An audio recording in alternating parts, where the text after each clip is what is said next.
The cost of salvation. Now, how much does the Son cost? Anyone? How much does the only Son cost? More than the whole universe. Every parent will say that. How much more when the all-loving God said about His begotten Son? It's everything to me. Now, there are two aspects you need to know about the cost and how it works in your heart. First, it's a value that is so costly to God, so as to put away any doubt about God's sincere love for you in anything. If people right here, if you're going to doubt God's love for you just because you are poor, you are drawing lesser salary than your peers, or if you're not doing well in career, or you are feeling lonely without a companion, or you are rejected by your friends, you understand what God meant by Romans chapter 8 verse 32. He who did not spare His own Son, but gave Him up for us, how will He not, along with Him, graciously give you all things? The cost is telling you, if I could give you my Son, now, and you right there, feeling grumpy, self-pity about what you don't have, blaming God, and entertaining doubts that He doesn't love you enough. Now, think through the cost. Don't believe your feelings. Don't believe the feel. The cost is the reality. Okay? Now, we always don't think by the reality. We think by the feeling. That's our problem. That's why Romans chapter 8:32 says that. You know, if He has given you the Son, how will not He give you all things? The cost is the reality.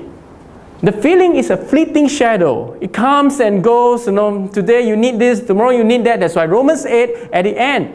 And Paul said, should trouble, hardship, persecution, famine, nakedness, danger, or the sword separate you from the love of Christ?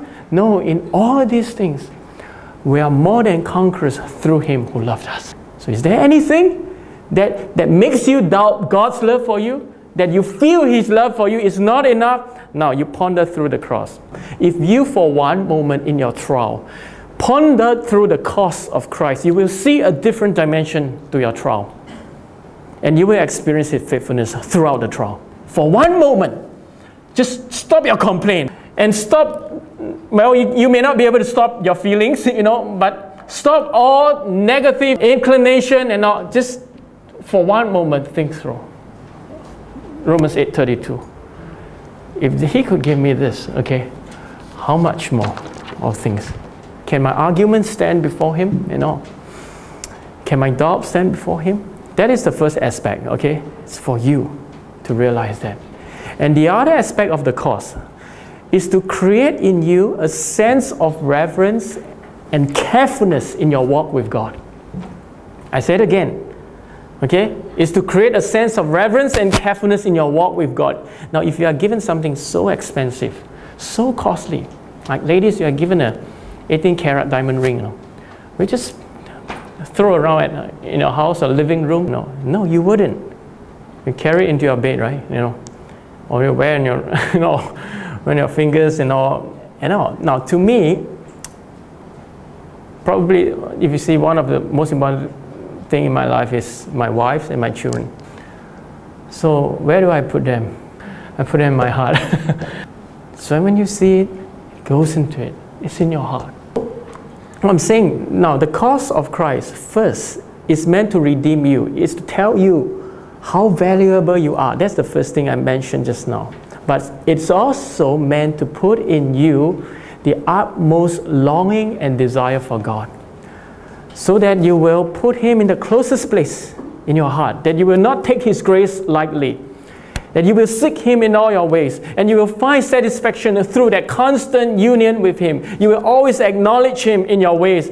He cannot be something that you put aside for most of the time in your life and then you only use Him when you're about to die. It cannot be, all right?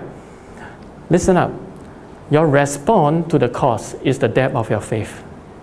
You get what I'm trying to say?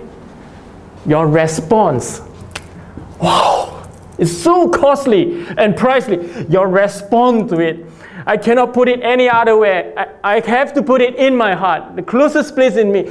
Now, your response to this cost is the depth of your faith. And I could say it's the maturity of your faith. No other things. Now think through it.